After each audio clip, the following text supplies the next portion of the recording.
আসসালামু আলাইকুম, ঈদ মোবারক। শিরোনামে আমন্ত্রণ জানাচ্ছি আমি মোহাম্মদ ইফতেখার। উৎসাহ উদ্দীপনা ও ত্যাগের মহিমায় রাজধানী সহ সারা দেশে উদযাপিত হচ্ছে পবিত্র ঈদ উল আজহা।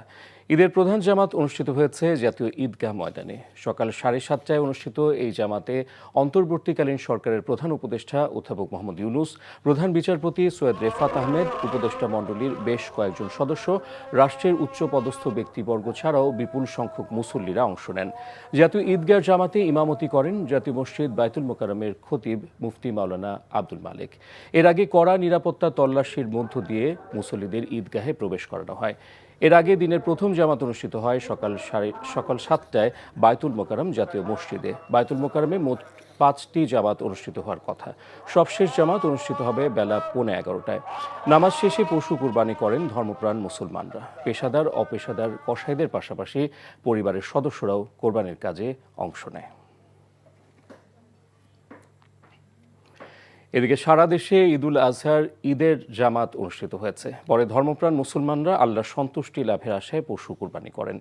এবারও কিশোরগঞ্জ শোলাকিয়ায় সবচেয়ে বড় ঈদের জামাত অনুষ্ঠিত হয়েছে। লাখো মুসল্লির অংশগ্রহণে কিশোরগঞ্জের শোলাকিয়া ময়দানে ঈদুল আজহার জামাত অনুষ্ঠিত হয়েছে। সকাল 9টায় শুরু হয় ঈদের জামাত। ইমামতি করেন জেলা শহরের বড় বাজার মসজিদের খতিব মুফতি আবুল খায়ের মোহাম্মদ সাইফুল্লাহ। ঈদ জামাতে দূর দূরান্ত থেকে মুসল্লিদের যাতায়াতের জন্য শোলাকিয়া স্পেশাল নামে দুটি বিশেষ ট্রেনের ব্যবস্থা করে রেল কর্তৃপক্ষ। এদিকে দ্বিতীয় বৃহত্তম ঈদ জামাত অনুষ্ঠিত হয়েছে দিনাজপুর গোরে শহীদ ঈদগাহ ময়দানে সকাল 8টায়। এবারও লাখো মুসল্লি ঈদ জামাতে নামাজ আদায় করেন। চট্টগ্রামের জমিয়াতুল ফালাহ জাতীয় মসজিদে ঈদুল আজহার সবচেয়ে বড় ঈদ জামাত অনুষ্ঠিত হয়েছে। সকাল 7:30টায় প্রথম জামাত ও একই স্থানে সকাল 8:30টায় দ্বিতীয় জামাত অনুষ্ঠিত হয়।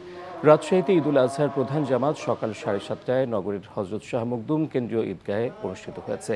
খুলনা সার্কিট হাউস মিলনায়তনে ঈদের প্রধান জামাত অনুষ্ঠিত হয়েছে। এছাড়া নওগাঁ, ব্রাহ্মণবাড়িয়া, মোংলা, সিরাজগঞ্জ সহ সারা দেশে ঈদের জামাত অনুষ্ঠিত হয়েছে। শিরোনাম এটুকুই। এই খবরের ভিডিও সহ আপডেট জানতে ভিজিট করুন এনটিভি অনলাইন www.ntvbd.com। এছাড়াও এনটিভির জনপ্রিয় সব অনুষ্ঠান ও খবরের আপডেট জানতে ভিজিট করুন আমাদের ইউটিউব ও ভেরিফাইড ফেসবুক পেজ।